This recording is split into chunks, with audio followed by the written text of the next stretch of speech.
It just stands for search engine optimization. And so SEO is really just kind of where your potential clients are right now. You know, they're looking straight at their phones and they're trying to see what restaurants open, what hours do people have, and maybe what contractors open at what times to fix any of their home problems. Because I'm sure if you're like me, staying home for so long, your honey to-do list got imaginably way too long. You know, so I know a lot of husbands out there hate that. And so that's kind of where, in a sense, what we do is helping your websites works as well as you do. So that's kind of the biggest thing as far as those websites is just make sure you own it, make sure it's easy to read for your clients, and make sure that it loads as quickly as possible. So therefore, you can get the biggest bang out of your buck when you send people and get that traffic to your website. So there is obviously other things you can do on your website to make sure that you rank higher. There's also things you can do off of your website to help get more business coming in. So the biggest things as far as when it comes to off page is really the local maps. So I'm sure all of us have done a search on Google, and if someone hasn't, I'm gladly explain. If you type in any type of service, let's go back to HVAC repair, you'll see ads, you'll see a map section, and then you'll see the rest of the organic results. Now, you actually can hire people to get you in the map section. So that's something we specialize in as well, but you can do these things too. So you want to show up in that map section because let's just say there's a lot of people in the spectrum in the world nowadays. There are people who need an answer immediately and just need to talk to someone and get something booked. And then there's those that want to do their research. They want to check out your website. They actually want to read your about page. They want to get to know you before you come into their home to do anything. So everything you do on your website helps that person. But the first person I talked about who just needs help, and a lot of times this relates mainly to my local trade businesses. They have emergency services. So yes, like HVAC repair, roofing, things like that, where something's broken, you need it fixed immediately. Google My Business is going to be one of the key players for you. So a good example of this is our clients who are contractor type of businesses in the home trade services get between 60 to 75% of their leads through their Google My Business listing. Now, you can rank this, but the first thing you have to do is you have to make sure you've done the things that I talked about above. Your website needs to have SEO on it for your maps listing to rank well. Obviously, everybody can go out right now and claim their Google My Business listing and you can see it pop up. But at the end of the day, there's going to be competitors above you that are going to be closer to a prospect, and that is a factor. How close your actual listing is to the person searching for it. How well optimized your website is number two. So if you're not close to that person, but you have a great optimized website, well, you can reach that person. So it's kind of in a sense, if you see your competitors are showing up in your neighborhood, but your business is sitting right on top of it, all that means is most likely their website has a lot better features and SEO and optimization to it completely. So therefore they outrank you even being further away than you are right at that moment sitting on top of your competition. So for anybody who is not familiar with the Google My Business marketing type of strategy, go today, claim your listing, type it in your business, type it in your address. If you go into Google Maps, and it actually says when things open, when things close, and how to contact us. So again, that number two is optimizing your website with what we talked about previous. Step three of this, and the final step that I would say is the biggest one to kind of finish up with here, is you want to get as many reviews as you can for your Google My Business page. So at the end of the day, we all know that reviews online are kind of the word of mouth of 2020. You know, we weren't allowed to just kind of ask our neighbors what was going on. We didn't do anything. So we all went straight to Google and saw our best friends who are anonymous typing into Google My Business their positive and negative reviews for a business. So you do need to make sure you claim it so that way you can actually respond to these reviews. There's many ways and there's many strategies to kind of talk about review management, but in the day, just make a consistent pattern. So if you can, ask 10 clients each week and try to get one to actually leave that review for your business. If you can make a game plan of one review a week, then that is probably one of the most optimal ways to do this and completely kind of get those together. So that is the three things I really want to talk about is how to optimize your website, how to optimize off your website, and some big keys about your website. And if you need any help with this, we do into the chat box. So if you would like to schedule it, you can book a time on my calendar. Don't worry. You were testing. I got it. There we go. I'm trying out this new beta feature that that Zoom just introduced not too long ago. So first off, Allison and Brittany, thank you for speaking. I'm going to be playing off some of the stuff that you mentioned too tonight because it was so excellent. On Brittany, what she was saying about owning your website, and then especially the importance of Google My Business today. It's owned by Google. Think about that for search engine optimization. Google wants you to use their platforms. So Google My Business was an excellent thing to bring up. Thanks, Brittany, for that. So I'm going to be talking about a newer platform that you might not think traditionally for small business, which is podcasting. And we'll go into the details of that here in just a second. Let me work these slides. Some of the stuff we're going to be covering today for a brief outline. By the way, just to let you know, I'm a talker too. So I do podcasting myself. And if I don't have a presentation to go off of, I will go off the rails. So I'm going to try to stick with this. And I was instructing for a little bit, so this kind of helps. But we're going to be going over podcasting today. What exactly is going on? What is podcasting, if you might not know? Why you should podcast, and then some steps for how you can record an audio file that can be stored digitally for basically consumption at any time. And that's part of the reason that's so powerful today with all of the other options and all of the movement that people have to do, especially busy people, is that they have an option to find something interesting on their own time that they can consume on the go when they're ready to. So a couple cool stats. First off, as of January 2020, stats aren't out yet for this year, there were 850,000 active podcasts. Because of COVID, that's going to be even more, where we've already approached over 1 million. 55% of the population has listened to podcasting, not just known of podcasting, but they listen to a podcast of some sort. And of that population, 37% of listeners listen to podcasts every month. A major one too, is where you can see how serious business is getting about podcasts. One of the most well-known podcasters, Joe Rogan. If you ever watch UFC or Fear Factor, you know of this guy. His podcast just got exclusively listed on the platform Spotify for $100 million contract deal, which is amazing. So there's some big things happening. So what are the listeners? Here's a little bit of information about them. 45% of listeners have a household income of over $250,000. 67% of listeners are between those ages of 18 and 44. A majority of listeners have a postgraduate degree. I put that on there twice. And that's really important because it's a very, very educated audience. And then if you see over here, 69% of listeners agree that podcast ad made them aware of new products or services. And many of those people too are also purchasing products because of that, because of the trust built in with them. So we're here to talk about the business side of things, especially for small business. What's going on with that? And we'll get into the details even more.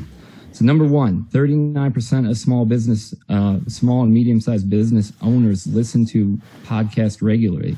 So if you are perhaps maybe a business coach, finances, anything like that, anybody within the B2B market, you have a captivated audience at your disposal with podcasting. Businesses are increasing tenfold the amount of money that they're putting into advertising on podcasts. 780 million is going to get even bigger than that soon. And then another really important factor that I'm a little bit in the way of, I'll move for you. Hosting platforms are seeing 230% year-over-year growth in the business podcasting realm, meaning that businesses like ours, like yours, like everybody who's listening, are starting to use podcasting as their marketing realm, and even the small ones. And that's mostly what I'm here to explain today. How can you use podcasting for your small business? Some of the things that people might be wondering right away is like, well, if you want a successful podcast, you have to build a large audience. That's how you monetize it. I'm telling you, with the data that we have coming in, all the research that we've put into Speakeasy Podcast Network and the clients we even have there, it's not the case. It's not always about the big audience. Sometimes it's about just using this as a content strategy. And I'll explain that why. So why start podcasting? I'll take a little drink real quick.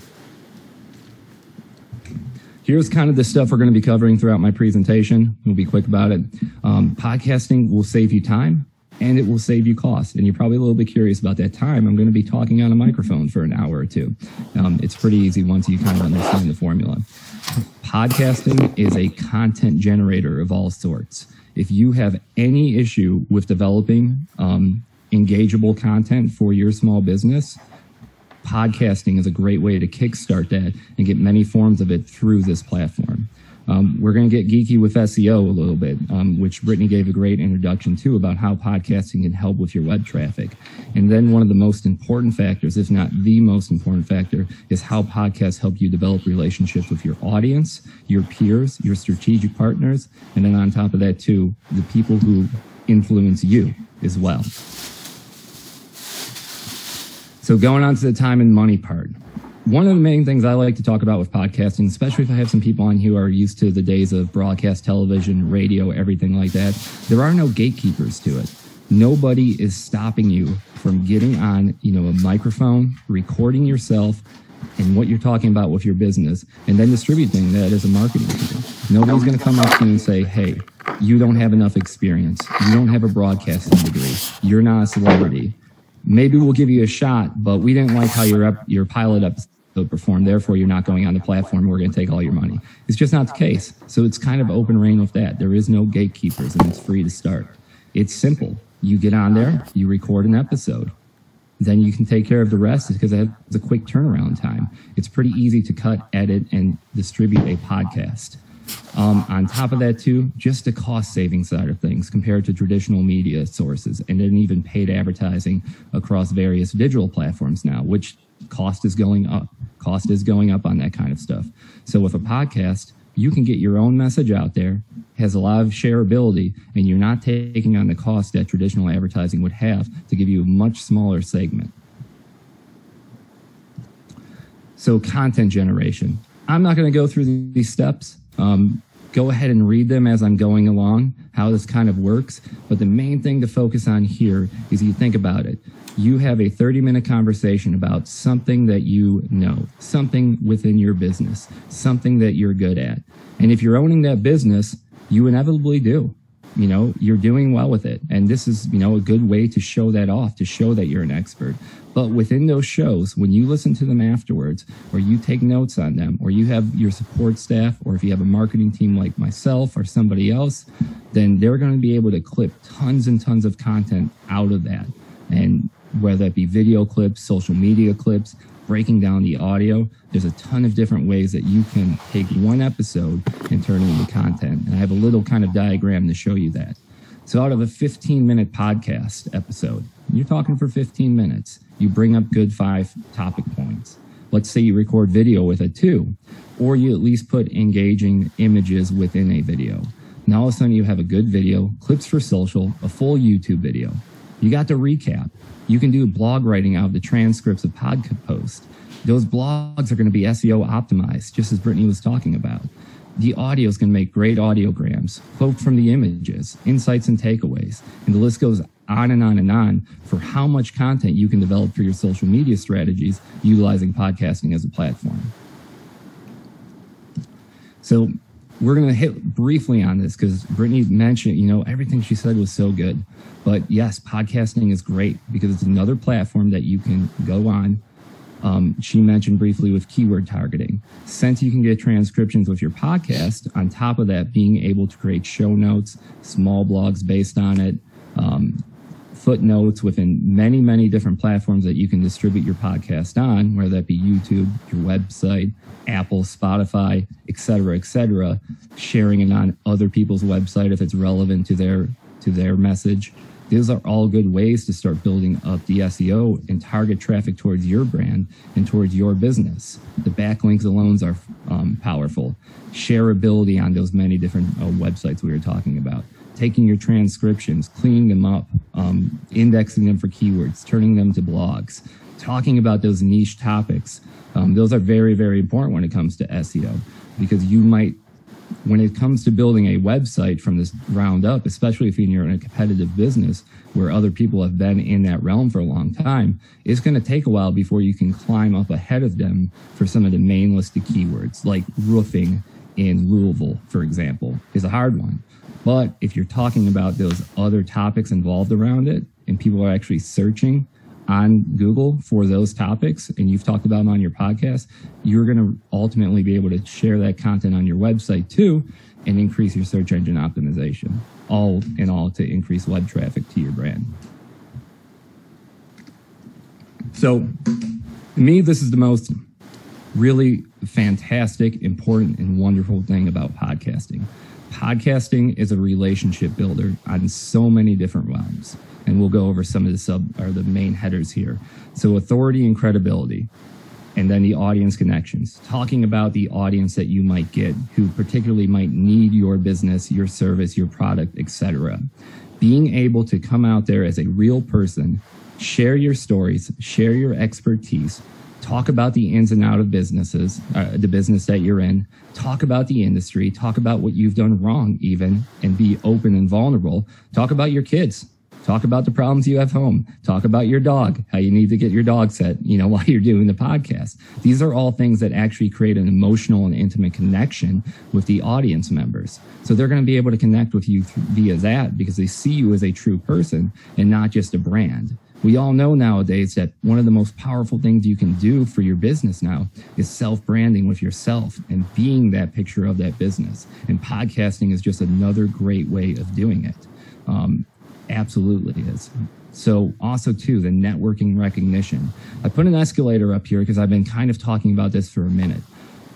If you are in one of those fields, let's say you're new into it, where your kind of power is within the people that you know, and you're trying to network. I'm a big advocate of networking myself. It's brought my business way ahead of where we could be right now without it, just using traditional forms or just sticking to the internet or just sticking to the marketing services that we offered. But it still takes, somebody, they might know somebody, they make that introduction, you're climbing the staircase. You can't beat that angle. You're going up 90 degrees. If you make it, the degree a little bit lower, you're still going to be making there. It's just going to go a lot slower. And then the other way around, whereas a podcast can act as an escalator and bring you up those steps and help you introduce yourself to the people that you want to gain influence with a lot quicker. And the reason being is because doing interview podcasts for people within your network is extremely powerful because you're giving them a platform as well for them to market on, for them to know that they're an expert in their field too, and they have something of value that they can add to the industry that you're trying to target as well. Now, because of that too, without a doubt, they're going to share that podcast on their own marketing channels, social media, etc., whatever they're using. Just like us, I guarantee you, most of us speakers on here today, we went ahead and shared the links that Raphael put out this live station right now on our own social media. It's extremely good to use podcasting as a networking tool and to meet the people that you want to meet. So I love the relationship building side of podcasting. And here's a couple other things. A lot of industries and the enterprise businesses, they're using it for internal communication and employee onboarding. They're using podcasting to keep up morale and, almost like a weekly newsletter to tell everybody what's going on, what type of new services are going to be launched, what type of training they can get access to, what type of benefits are changing. Everything like that, it's really, really good. So consulting, a lot of podcasters, what they end up doing once they really, really crack into it, especially if they're talking about their industry, they're already developing themselves as experts and authority in their field. Now, all of a sudden, other people from their field, like a roofing company who has a podcast, other roofers are going to start coming to them and be like, hey, how are you doing this? How are you doing so well? They might at this point say, well, I could tell you, might cost you a little bit, but I'd love to come meet with you. On top of that too, podcasting helps with professional development. It's helped me extremely become a more confident person, help with my speaking skills. And then all around with all the interesting conversations I have on the podcast that I host, I get to just learn from so many interesting people about their backgrounds, about what they've done that works and what doesn't work. And because of that, I take off my blinders every single time I jump on this microphone. On top of that too, if you get really big, podcasters, just like we were mentioning earlier, advertisers are paying to be on podcasts because podcast audiences are engaged and they trust the people that they're listening to. So there's a great realm for that. So how do I get started? That's the important thing. I just told you a lot of the good benefits, but you want to start a podcast, right? It's not that hard. It's not that hard to get on the equipment on the mic, but it doesn't mean you can't be organized and you can't, go at it wild, especially if you have something you're trying to accomplish with it. So you have to plan. Come up with a concept, a format, a hosting style, consistent hosting for your show. Have goals for that and kind of make sure that you know where you would like your target audience to be. It's going to shift. It might shift a little bit to the left, the right, but there's going to be some shifts, and then you have to adapt for that. It's great. If you want to start a podcast, start writing down episode notes right now. What are you going to be talking about? Because you have to stay consistent to do it, so you need to make sure that you have those topics and those guests already planned out. Make sure that if you have a team that you're working out those roles and responsibilities and come up with a consistent schedule. If you're trying to podcast and you're only releasing every few months, just like a TV show, people don't want to watch a TV show if it's only coming out at a random time and they don't even know about it. The best way you can do is schedule. Equipment. You got to ask yourself, what can you afford at this time? You know, you can do a podcast directly on your phone if you want. If you want great volume, you start getting up to more equipment, and that might come down the road. You might come up to some of the more professional equipment like what we have at the studio, and more professional soundboards and tools that you can use to really make the podcast even better. A quiet, soundproof space is very important. So you got to make sure that you know your surroundings. You know, one of the easiest things you can do is put a blanket over the door in a small area and kind of put a bunch of stuff in the room that you're podcasting in to kind of deflect that sound so you don't have an echo. If you want your podcast to be a success, you have to market it. You have to market it. Just putting it up on the platforms and being like, well, I hope there's the best, and putting a post every single time it comes up on your social media page that not a lot of people are following, you're not going to get the results that you want. It's a slow game, but if you don't have a marketing plan around your podcast for content, when you're going to be pushing everything out, and then making sure that your audience is sharing, and engaging and asking questions and getting more audience members for you along with your guest, you're not going to move anywhere with it. And the most important thing with podcasting today is to stay consistent. All right. It's an investment in your time. It's going to take a while. Typically what we see with our clients is I tell them every single time, even so, especially if you haven't been doing this and you're developing those skills, you're not going to be an expert right away. And you're going to look back at episode 1 and you're going to be like, what was I doing? Like, what am I even talking about? I don't even sound like that person anymore. And at that point, it's a good time to maybe re-record episode 1. But you have to develop your skills. You have to develop your message. And if you keep at it, the ROI is it's going to start making its way towards you. And those connections are going to be had. And you're going to start getting more referrals. And people are going to call you out within your industry, and they're going to want to know your secret. So the super secret right down here at the bottom is just keep recording. So I like this quote right here, and it kind of plays into everything I said. Robert Garish is an author, a podcaster, and a small business consultant. He says you just need one person to listen, get your message, and pass it on to somebody else. Then you've doubled your audience from that one person. That is a good way of looking at podcasting. Make it shareable. If you get one person who likes your show or one guest who is honored to be on your show to get their message out, when they share that podcast, you are on their platforms as well. So all this to say, I do have a really cool place. Me and my partners do. We have a company called Wayne Media Group. An arm of that is the Speakeasy Podcast Network. When we first started Wayne Media Group, we are a small business company here in Louisville. We also have a place up in Michigan as well, and just opened our second studio up there.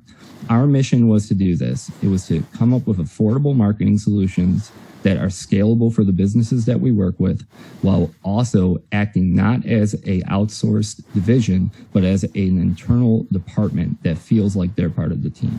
So once we started working on that, we realized the power of podcasting through our own efforts. We knew that this was going to be a big thing for small businesses going forward to start implementing this in their marketing plans to help ease their efforts and expand into new audiences, develop authority, and build expertise.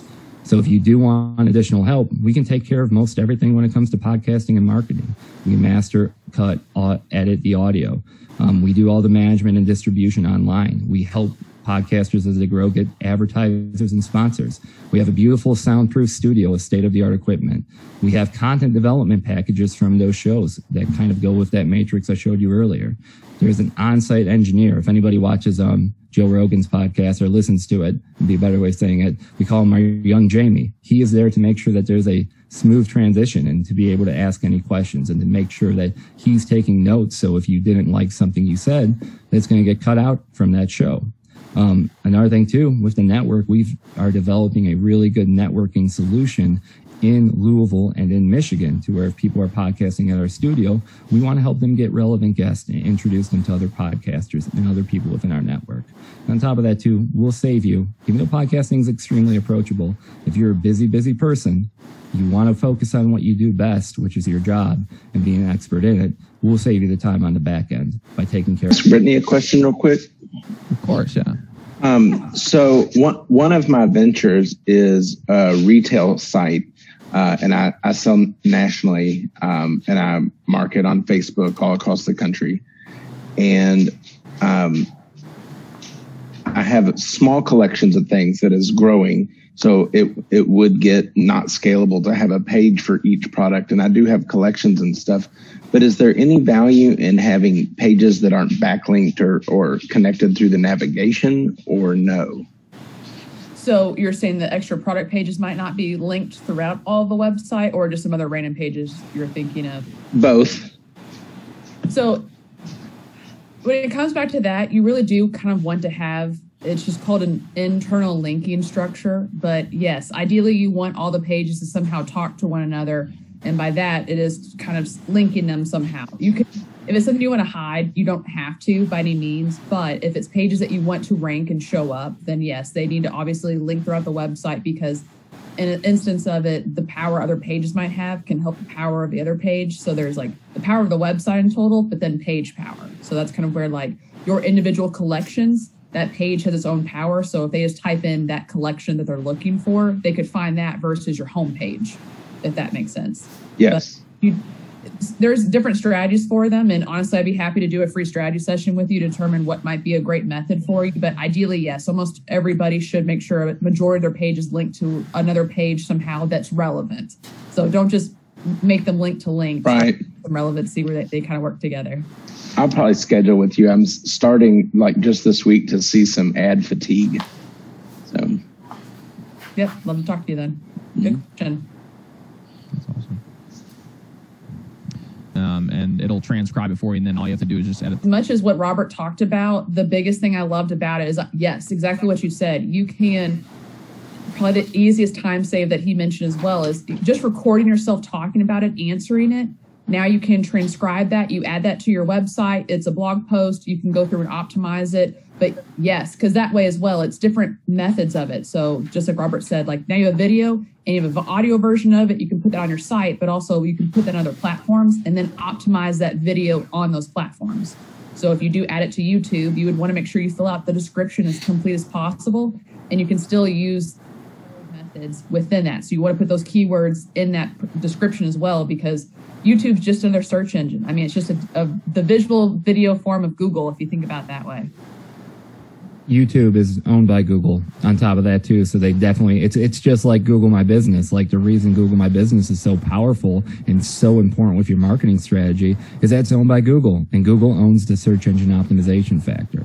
You know, of course there's traffic on DuckDuckGo and Bing, but it's not nearly as much as, not even measurable to Google. So if you want to have your SEO increased, you have to play Google's game, and you have to use the platforms that they want to use. You know, and even posting is a good thing on Google My Business now too, to treat that like a social media platform and post content to it. You know, there's a number of different unique ways you can do it. You can geotag it to your locations. Yeah, I love Google My Business. I'm so happy you brought that up, Brittany, because it's what they say. It's as important as your website today, right? Yeah, and a question I am getting frequently right now, just because there's a lot of things changing in the landscape politically. Still, you want to put your eggs in the basket of Google. So I have a few people asking me to optimize for DuckDuckGo or Beta or any of these other ones. At the end of the day, it's still 95+% is staying on Google. So you want to put your time there, because that's where a majority of people are at the end of the day as well.